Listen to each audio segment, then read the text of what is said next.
Perkins and Mankind, in the manner of H.G. Wells, Chapter 20. It was the Christmas party at Hayton that was one of the turning points in Perkins' life.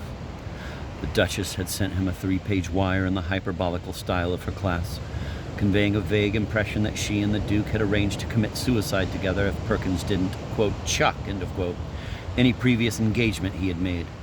And Perkins had felt in a slipshod sort of way. For at this period he was incapable of ordered thought. He might as well be at Hayton as anywhere. The enormous house was almost full. There must have been upwards of 50 people sitting down to every meal. Many of these were members of the family. Perkins was able to recognize them by their unconvoluted ears, the well-known Grifford ear, transmitted from one generation to another. For the rest, there were the usual lot from the front benches and the embassies. Evesham was there, clutching at the lapels of his coat, and the Prescotts, he with his massive mask of a face and she with her quick hawk-like ways, talking about two things at a time.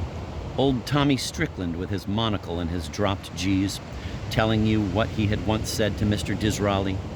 Boo-Boo Seaforth and his American wife, John Peerham, ardent and elegant, spouting old French lyrics, and a score of others.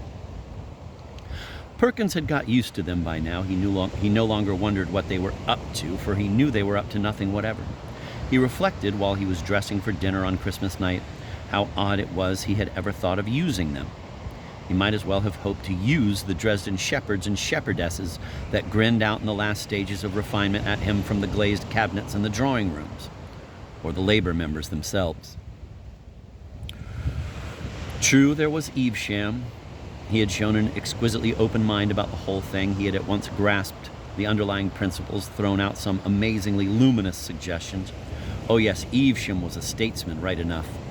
But had even he ever really believed in the idea of a provisional government of England by the female foundlings?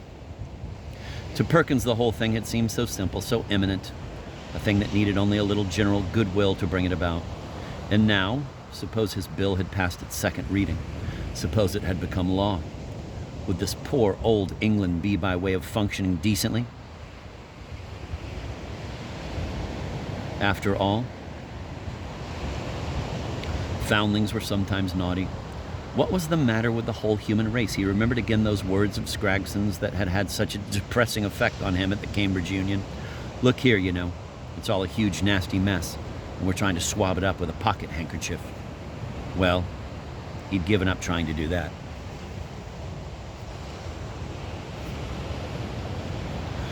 During dinner, his eyes wandered furtively up and down the endless ornate table, and he felt he had been in a sort of way right in thinking these people were the handiest instrument to prise open the national conscience with.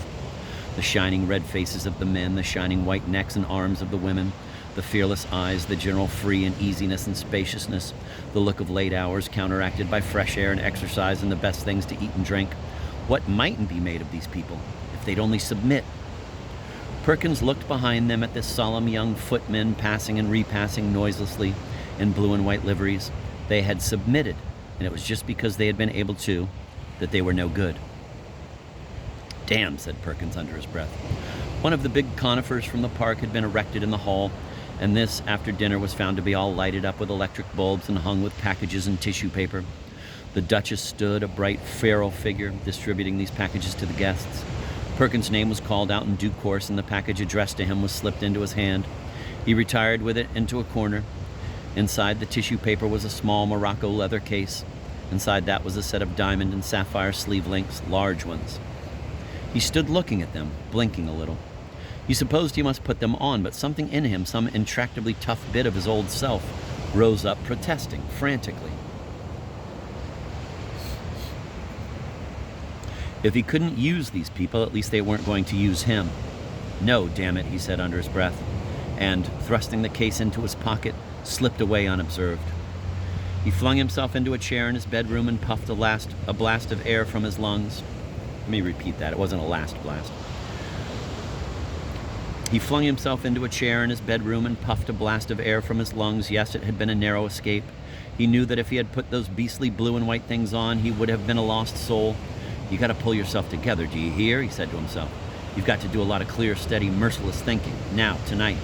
You've got to persuade yourself somehow that, foundlings or no foundlings, this regeneration of mankind business may still be set going, and by you. He paced up and down the room, fuming. How recapture the generous certitudes that had one by one been slipping away from him? He found himself staring vacantly at the row of books on the little shelf by his bed. One of them seemed suddenly to detach itself. He could almost have sworn afterwards that he didn't reach out for it, but that it hopped down into his hand. Sitting Up for the Dawn, it was one of that sociological series by which H.G. Wells had first touched his soul to finer issues when he was at the Varsity.